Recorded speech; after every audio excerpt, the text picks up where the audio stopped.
Yes, we welcome to the program Jonathan Tanner Miller. Does anybody call you that? Maybe your parents when they were upset at you? Anyone currently? Yeah, Jonathan Tanner was an in trouble name for sure. I'll tell you what, not a lot of people call me JT though. It's John or Jonathan. That's my wife and my mom and my dad and grandparents. I mean, I say teammates and coaches call me JT, but it's kind of Millsy, so JT is not used very often. Okay, well, we're going to stick with JT tonight because otherwise we'd be totally screwed up. We really appreciate you showing up tonight. These are not easy programs to do on the tail end of a loss, so great to have you with us. Let's start with a comment on the physicality in tonight's game. It had a nasty kind of playoff feel to it. Would you agree?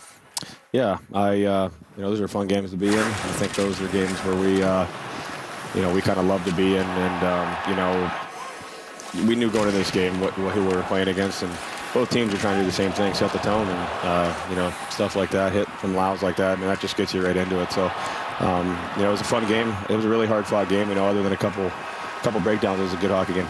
Did you know that a year ago today, the Vancouver Canucks were 28th overall, and now you're first? By any standard, that is a remarkable turnaround. Is there any one reason for it? Man, we've had a lot of turnover, I feel like, and I think a fresh start more than anything.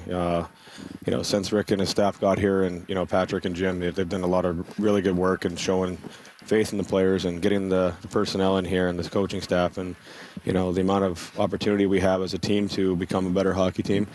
It's a lot of reasons because of them. And I also think there's been a lot of buy-in from the players, and we've had a lot of progress since February last year. I know we might have been 28th, but we try not to relive too much of the bad before, but at the same time, we have a lot of respect from where we came from, and we don't feel like we're sitting on thrones or anything around here. We're trying to stay a humble group and be hungry. There's a lot of credit to go around for the transformation of the Canucks, but let's now address what happened tonight against elite competition. Dave. You mentioned you knew it was going to be a battle coming in, and you almost felt like the intensity was rising from warm-up on. You guys met that battle head-on. Just describe kind of where you think it got away from you in the third. Well, I don't think it really felt like it got away from us. We just had a couple breakdowns, and they were able to capitalize. We unfortunately talk a lot about making our goalies play half the net, and those were a couple hard plays for him. So, stuff like that's going to happen. I think we can hang our hat on. We battled really well tonight. It was a hard-fought game in both teams. It was a very even game. It honestly just came down to the special teams, and they were able to win it basically based on their power play versus ours. And if I know you well enough, you love those types of games, not the result, but the battle within the game.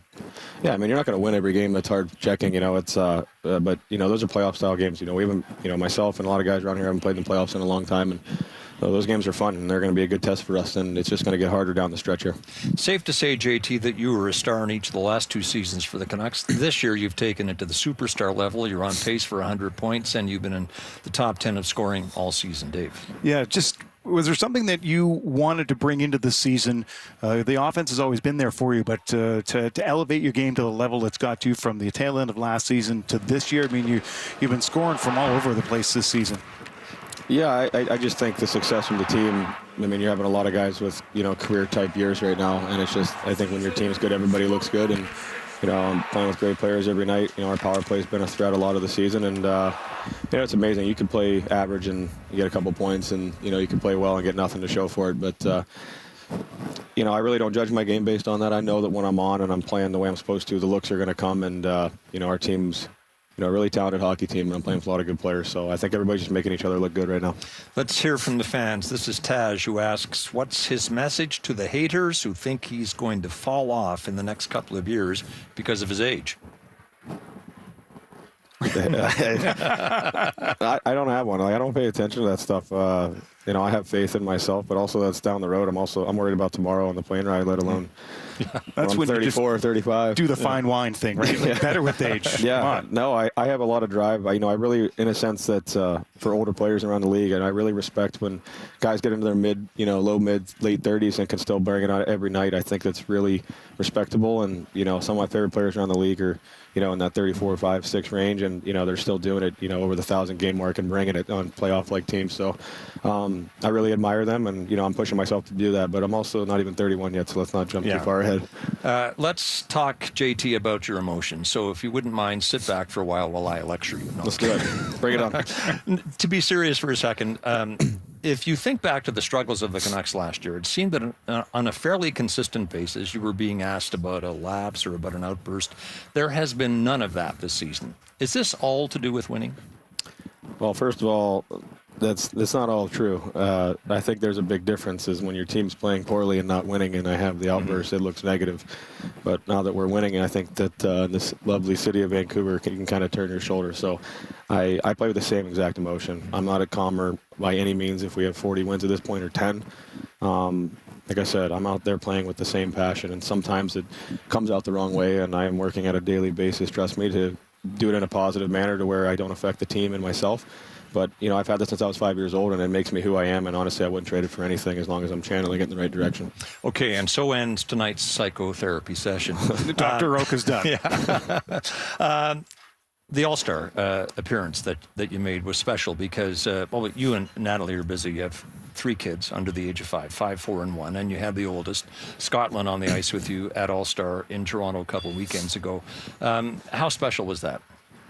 That made the weekend. It's kind of out of my element there with all the cameras and, fancy stuff and Instagram and all that. But, that's a moment that me and my daughter will be able to cherish for a long time. And, we were doing the warm-up for the skills competition on the ice. And, they have Matthews and McDavid and McKinnon firing pucks past her head while she skates around. And that's something we could joke about when we're older that, not everybody gets to do that. So, I don't think she knows. I told her when we got home, I don't think she knows how cool that was when she did. But we always have that. Meow Said the Duck says, we saw his daughter's incredible stick handling ability during All-Star. When she is older, will she be drafted to a PWHL team as a center or a winger? Oh, jeez. I told her the centers probably make a little more money, so we got to go that route. But no, it's she, she's, learning how to skate was the first thing, and then learning how to stick handle while skating is the second thing. And she plays 3 days a week, and she loves it. But we don't care what she does. We want her to be involved and stuff. Same with all the other kids, and she likes hockey because Daddy obviously plays. So I'll support her any way I can on that front. Okay, here's a touching and keepsake moment from All-Star. Awesome. How did Dad do in that event? Good. Pretty good shot? Yeah. He almost won, didn't he? Yeah. Next time, maybe? Yeah. Okay, thanks for having us. I'd say nice try by Kevin BX. I really feel that Scotland would have had a lot more to say if she'd been interviewed by a professional. That's funny. Nice. She doesn't That's shut the best up. Kevin could do. As I say, she doesn't shut up at the house. It's funny that's all you guys got out of her. All right, skills competition for you. You nearly won the hardest shot at 102.3. Is that the first time you've recorded over 100? Yeah, that's the first time I ever tried. I don't think I've ever actually shot with a gun before. Yeah, it was fun. I think I knew I was kind of capable of hitting there. It was just whether executing or not. And honestly, I just thought I was going to break my stick the whole time. I have a pretty whippy stick, so I'm glad it held up. You were the only Canuck to get to the final event, the obstacle course, and so you finished, I think, 6th overall in a field of 12 superstars who were competing for a purse of $1 million, and who else would win it but Connor McDavid. Dave. Yeah, so, realized that the league was in touch with McDavid about how to make the All-Star game better in the skills competition. So you got the obstacle course, you're going up against the guy who's probably one of the best skaters and stick handlers in the league, and he probably knows about the course himself. Are you thinking, I could beat McDavid? And then you're like, oh, these things are hard to go through. Yeah, no, I never once thought I was going to beat McDavid. I was, at that point, I think I knew my fate, so I was just thinking don't do anything stupid from this point out, and I think I did all right. Yeah, the saucer here you're pretty comfortable with. Yeah, no, honestly, I thought it was a really cool thing, especially with those guys that were, I think it got a little interesting there with a couple of the guys. I think Nylander was like, he was like a shot away from tying him or something, so it got pretty down to the nitty-gritty there. It was fun to watch. Back to the Canucks season, you're leading the President's Trophy race and the conference and the division, of course. So 2 words come to mind in this incredible season. Rick Tocchet, you've already mentioned him. You had no history with him when he got here almost 13 months ago. So Jake asks, how would you describe your relationship with Tocchet? It seems like the perfect player-coach combo. Well, he's done so much for me, him and, all of our staff, to be honest with you. But I guess Tocchet and I, we have a very honest relationship.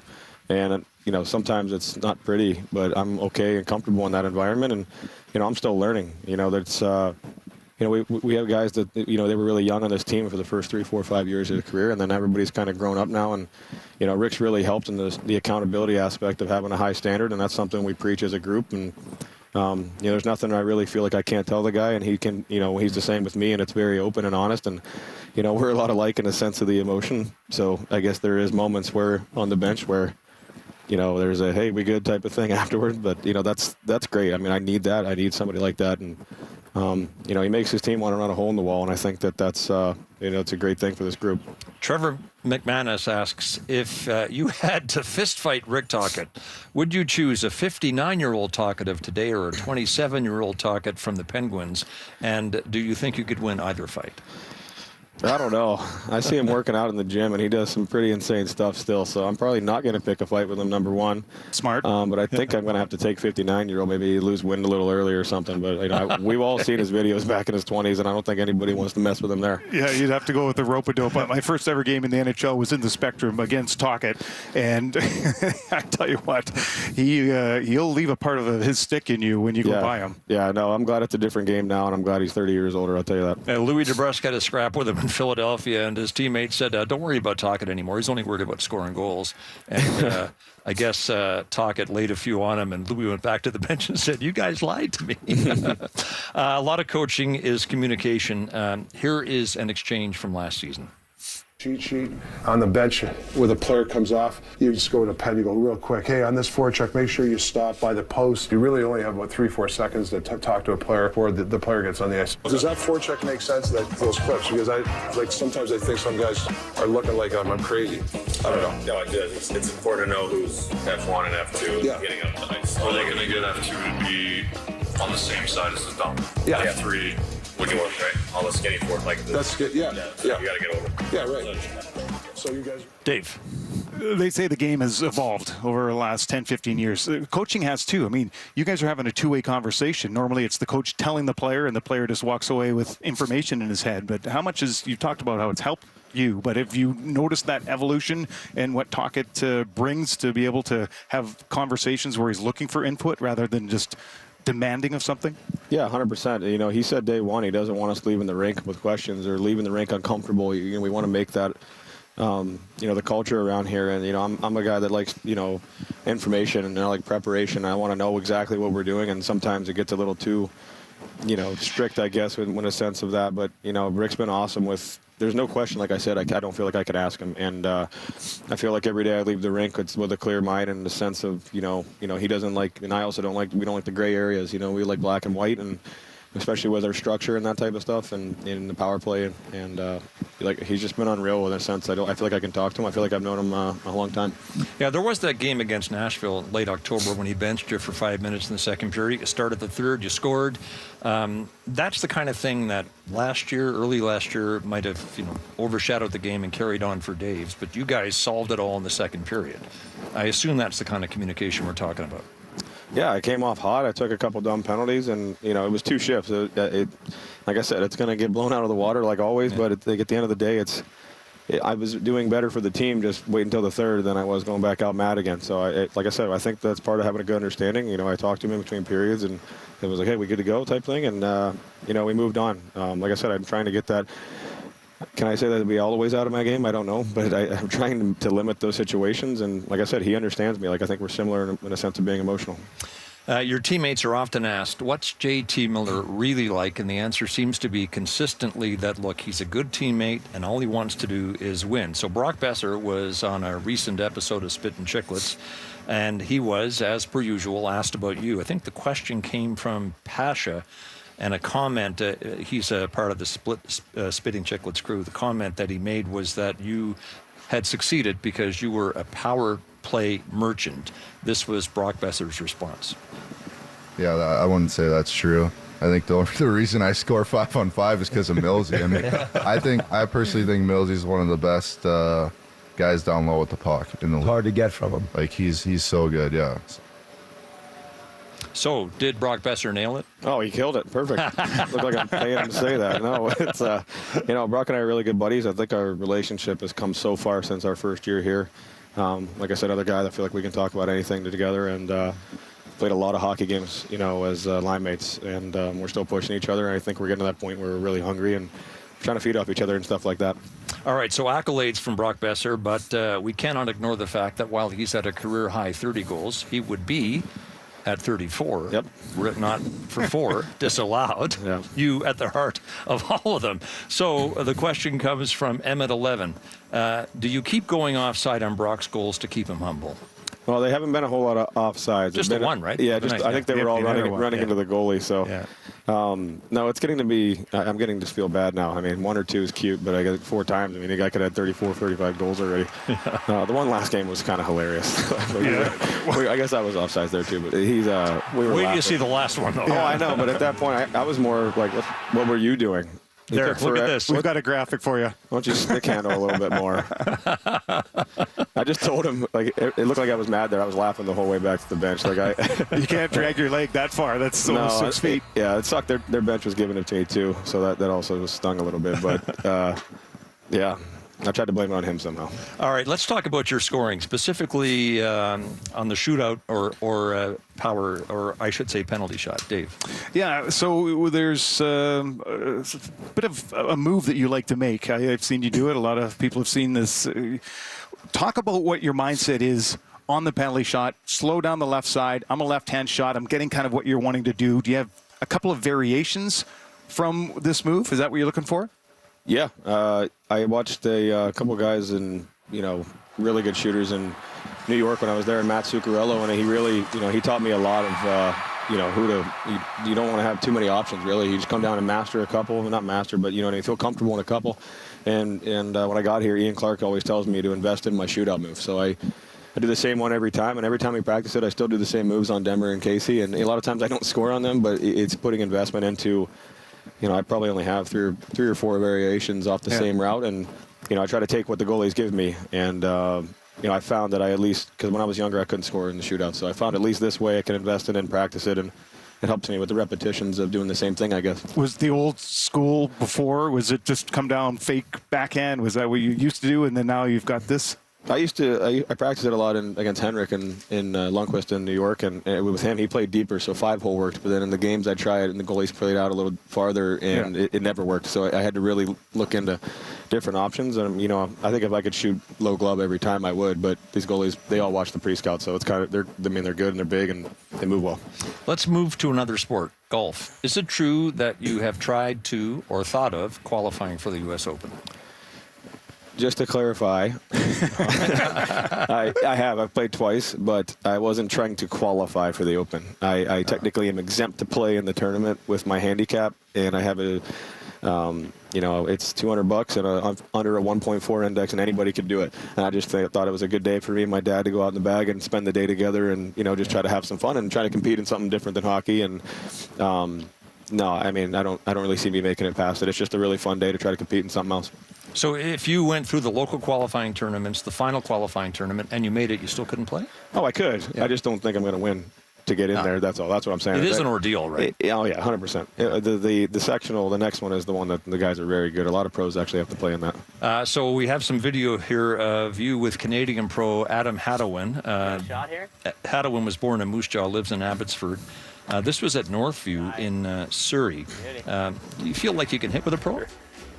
Well, the hard part was I was hitting it past him the whole time, and he beat me by 4 still. Like that stung. Every time we got on the greens, he was in the hole a lot faster than I was, but he was impressive. We had a great time.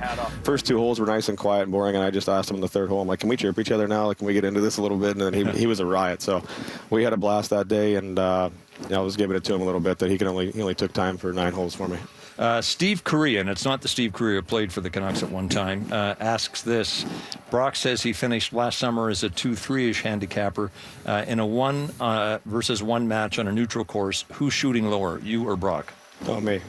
Yeah. Brock beat me one or two times, and he lets me know about as much as he possibly can. Brock used to never carry a handicap, so we just guessed on the strokes, and he would beat me with the strokes all the time. And he finally actually got a real one, and it turns out he's a lot lower than he said he was prior. Oh, okay. There's a term for that. Yeah. Well, I won't say it, but he is that guy right now. Back to family life. There is Scotland, Scarlett, and Owen. And as we said before, they're 5, 4, and 1. So you guys are busy. There's practice for you, JT. There's naps. There's games. And your wife, Natalie, has a career of her own as an interior designer. How's this all working? It's busy.